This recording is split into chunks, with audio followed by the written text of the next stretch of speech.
All right, welcome back, vinyl community. I'm Alexander with Wax and Wine. Thank you so much for watching the Vinyl Tag 2023. I had a hoot. It was a long one, but I feel pretty good about it. So this is my second video. I would like to talk about 5 fresh finds and 1 fresh wine. All right, so this week I was out at a few different record stores in the LA area. I found some really cool stuff, including this from Curtis Amy on Verve Records. This is Mustang. So this came out in 1966. For some of the jazz aficionados watching, this was after a long string of records on Pacific Jazz. The A-side, Mustang, is how you start, but Shaker Heights is where we start to get a little bit more interesting compositionally. And then you have a Spanish number to finish off, Hinojo, track 3. But on the B side, you have his wife featured on here. So for those who aren't familiar, Curtis Amy is from Houston, Texas. Had a whole string of success in the commercial world, being a soloist on Touch Me from The Doors, performed with Tammy Terrell and Marvin Gaye, and even Carole King on her Tapestry record. Unbelievable stuff. This is some real cheap heat and fantastic. All right, so I found this next record at another local shop in LA. We definitely have a few really good stores. You can kind of always find things, always get yourself in trouble. I was very happy to add this. This is A Flight to Jordan, Duke Jordan. This is his only session as a leader on Blue Note. This was released in 1961. Features a stellar lineup. You have Dizzy Reese on trumpet. You have Stanley Turrentine on sax. You have him playing piano.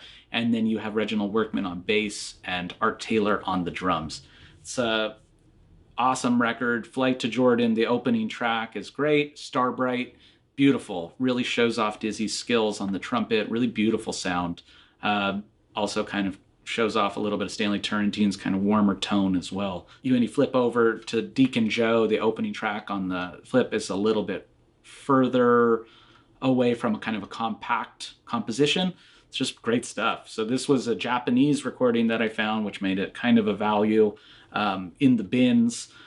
If I had an original, I would be beside myself, and that would be the true grail that I found this week. But it's beautiful nonetheless. So Duke would then go off to Denmark and spend the rest of his career out in Europe recording. So there's really some great sessions on Steeplechase and other record labels that are worth seeking out. I just love jazz piano, and he's a great player. Started with Coleman Hawkins and Charlie Parker, and then kind of goes his whole career out in Europe with some of these guys and recording some really lovely stuff. Found this next number relatively recently after just learning about the artist. I had seen these records frequently in digging, and I never really thought much. And up until a DJ Action Slacks out of Portland put me wise to it. This is Laura Alexandria's Alexander the Great. This is done on Impulse Records, released in 1964. You have Wynton Kelly Trio backing her, and you also get Paul Horn, you get Victor Feldman, you get another little array. You have Ray Crawford, who I wasn't familiar with, on guitar. So you have a nice array of musicians performing with her. Exceptional jazz. So with these vocalists, you're kind of looking at who's backing, even though the artist themselves is capable of entertaining you. It's just a lot of backdoor jazz, which is really good stuff for the money. Found this for relatively cheap. It's an original stereo press, and I'm just very happy to have it. I would say some of the tracks that you would want to be listening to were Somewhere Over the Rainbow, and then I've grown accustomed to His Face. I think that's a really pretty song. You have Paul Chambers writing a couple of tracks as well. It's an awesome record, and definitely a candidate for cheap heat. And if you see it, I would give it a listen for sure.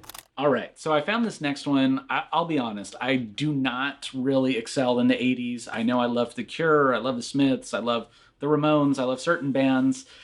This next band, honestly, I had really no interest in bringing it in, but I found it, and I found it for a really attractive price. I think it was sub $10, and that is Tears for Fears, songs from The Big Chair. So the band starts in 1981, but this album was released in 1985. And to re-answer the vinyl tag, share a record that you were born, so 1985, this could have been an alternate selection. My God, the world was their oyster. Just every song on here. I'm not crazy about the song Shout, I'll be honest. I think it's overplayed. But with that said, Everybody Wants to Rule the World. That one does work for me, surprisingly. When you get over to the other side, though, like Head Over Heels and Listen, and I mean, there's so many great tracks on here. It's a little bit embarrassing that I didn't know it and that I never knew that these songs were written by Tears for Fears. Anyway, I couldn't pass it up. Was happy I had it, and it's a great addition to my collection. All right. So the last record I'd like to share with you is one I found kind of far away from home. Santa Barbara County doing some wine sales. Had a second to stop off at an antique store, and I found this little treasure. I had no idea that this was a Grail. I've known about Terry Allen. I have this on CD. I just wasn't going to pause for the price that they had it out for. And it turns out it's a highly coveted record. This and his first record. This features kind of the song I know him best for, which is Amarillo Highway. That's how you open the album.